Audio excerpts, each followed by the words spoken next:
Imagine yourself back in junior high, walking down the school hallway alone. You pass by a group of classmates on your left whom have never been the nicest to you. They stare at you with mocking faces and whisper as you shyly keep walking along. Suddenly, your foot slides into a puddle of milk and you fall hard onto your knees as your books and papers fly everywhere. "Look at that retard," yells out one of the boys from the group. "Such a stupid kid."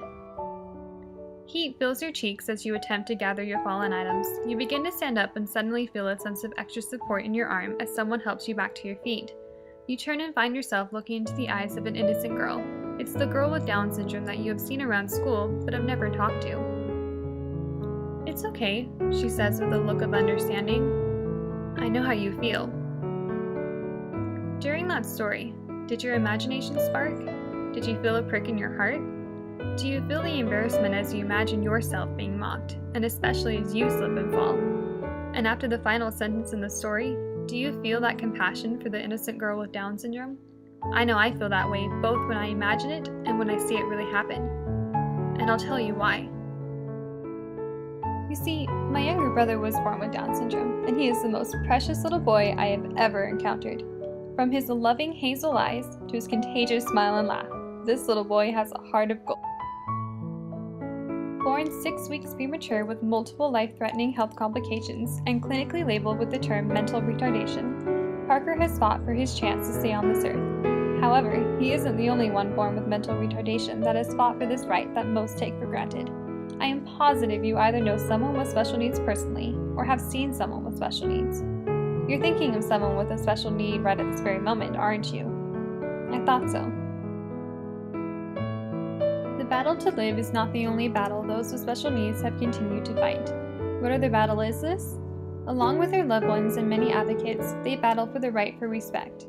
There is a current debate that argues whether or not the terms retard and retarded are offensive to those with special needs, and if they should be permanently removed from the slang vocabulary in our world today.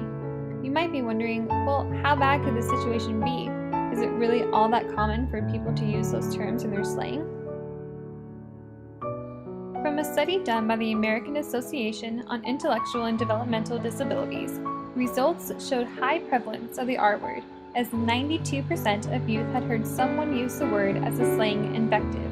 I believe that statistic says it all. As you can imagine, I personally am an advocate for those with special needs. I believe that the terms mentioned above truly are offensive to the people in our world who have an intellectual disability. However, in many advocates' attempts to let others know how offensive these terms are when used incorrectly, it has been found that many people disagree and feel that there is no correlation between the slang terms and those with special needs.